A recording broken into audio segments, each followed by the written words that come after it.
তো গাইস আজকে আমরা যাচ্ছিলাম অনেক রকমের পশু পাখি দেখতে আলিপুর জু। তাই উঠে পড়লাম 260 নম্বর বাসে, আর সেটাই আমাদেরকে পৌঁছে দেবে আলিপুর জু এর একদম সামনেই। তো দেখতেই পাচ্ছ আমরা যাচ্ছি বলে সবাই চলে এসছে, কত মানুষ চলে এসছে আমাদেরকে দেখে আলিপুর জুতে। তো আজকে মনে হয় আমাদের আসাটা উচিত হয়নি, কিন্তু প্রচন্ড লেভেলে ভিড় হয়েছিল আলিপুর জুতে। তারপরে 50 টাকা দিয়ে টিকিট কেটে পার পার্সন আমরা ঢুকে পড়লাম আলিপুর জু। এবং ঢুকেই যেটা ফার্স্টে দেখতে পেলাম সেটা হচ্ছে গাছ দিয়ে তৈরি করা হাতি আর জিরাফ। এটাই মনে হয় এখানকার মেন অ্যাট্রাকশন। তো তোমাদের জন্য একটা ব্যাড নিউজ আছে, যেমন আমাদের একটা ব্যাড নিউজ লেগেছিল যে এখানে কিন্তু বাবু অ্যাভেলেবেল নেই, বাবুকে আবার সরিয়ে রাখা হয়েছে। তো তারপরে এই পশু পাখিগুলোকে দেখতে দেখতেই আমরা দেখলাম সবার ফার্স্টে জেব্রা, যে পেছন দিকে দিয়ে দেখালো আমাদেরকে, সামনের দিক দেখাবে না বলে। এবং তারপরে দেখতে পেলাম এই পান্ডার মতন প্রাণীটা, যে পান্ডার মতন শুয়ে আছে কিন্তু দেখা যায়নি। এবং তারপরে দেখতে পেলাম কথা অ্যান্ড কালিকে, যারা অনেক দূরে ছিল। এবং তারপরে এই বাচ্চা হরিণটাকে দেখলাম, যে কিনা প্রচন্ড লেভেলের কিউট ছিল। এবং তার পেছনে ছিল তার অসংখ্য বংশ, মানে অসংখ্য ফ্যামিলি মেম্বার্স। নাহলে এই ফ্যামিলি মেম্বারগুলো না থাকতে আমি বাচ্চাটাকে নিয়েই চলে আসতাম, কিন্তু বাদ দাও, ফ্যামিলি মেম্বার্সরা যে নিতে গেছলে গুতিয়ে দেবে। এবং এখানে হরিণ দেখার পরে দেখতে পেলাম ঘড়িয়াল, যে কিনা ঘুমিয়েই ছিল, বুঝতে পারছিলাম না আদৌ জেগে আছে, বেঁচে আছে না মরে গেছে। বাট ঠিক আছে, তাও একটু দেখে নিলাম। এবং তারপরে একটুখানি নিজের ভিডিও করে দিলাম সবার সাথে। ভাবলাম এ জিন্দেগি না মেলে দুবারা, তাই ভিডিওটা আর একবার করে নিই সবার সাথে। তো সবার সাথে ভিডিওটা করার পর একটু আগেই দেখতে পেলাম কুমিরদেরকে। এবং তারপরে ওখান থেকে একটুখানি এগিয়েই চলে গেলাম সাপদের দেখতে, কিন্তু ওখানে প্রচন্ড লেভেলে ভিড় ছিল, তাই একটা দুটোই সাপ দেখতে পেয়েছি, বাকি ভিড়। এবং তারপরে চলে গেলাম এই সমস্ত প্রাণীদেরকে দেখতে, যাদেরকে দেখাই যাচ্ছিল না। এবং তারপরে দেখলাম সব থেকে ভয়ঙ্কর বাঘ মামাকে, এবং দেখে খুব ভাল লাগলো যে বাঘ মামা তো হাই হ্যালো বলতে এসছে আজকে আমি গেছি বলে। অন্য টাইম তো দেখাই যায় না বাঘ মামাকে, বাট দেখে খুব ভাল লাগলো। এবং তারপরে অনেক রকমের পাখি অ্যান্ড অনেক রকমের আরো পশু দেখলাম, এবং সেগুলো তোমরা দেখতে থাকো। আবার কিছুক্ষণ পরে তোমাদের সাথে দেখা হচ্ছে।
তো কিছুক্ষণের মধ্যেই সব রকমের পশু পাখিগুলোকে দেখে নিলাম এবং চলে আসলাম বাড়ির পথে এবং ফেরার সময় লেগেছিল প্রচণ্ড পরিমাণ খিদে।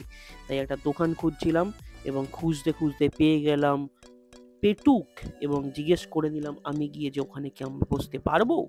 তো উনি বললেন, "যাও।" তো তারপরে সবাই মিলে চলে গেলাম এবং গিয়ে দেখেই নাও কি অবস্থা। শুধু আমরাই এসছিলাম বলে পুরো হোটেলটাই বুক করে নিয়েছিলাম। তাই আর কাউকে এন্ট্রি দেয়নি। তাই আমরাই ৪ জন শুধু বসেছিলাম এবং তারপরে মেনু কার্ডটাকে উল্টে দিলাম এবং সবথেকে কম দামি খাবারগুলোকেই অর্ডার করলাম।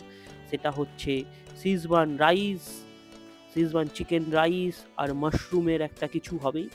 আর একটা স্পেশাল চিকেন বিরিয়ানি এবং সেই খাবারটা খেলাম।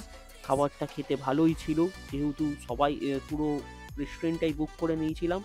তো আমাদের কাছ দিয়ে ৳৬০০ নিয়ে নিল এইটুকখানি খাবারের জন্য এবং তারপরে বাড়ি চলে গেলাম। তো ভিডিওটা ভালো লাগলে সাবস্ক্রাইব করে দেবে, লাইক করে দেবে। দেখা হবে নেক্সট ভিডিওতে।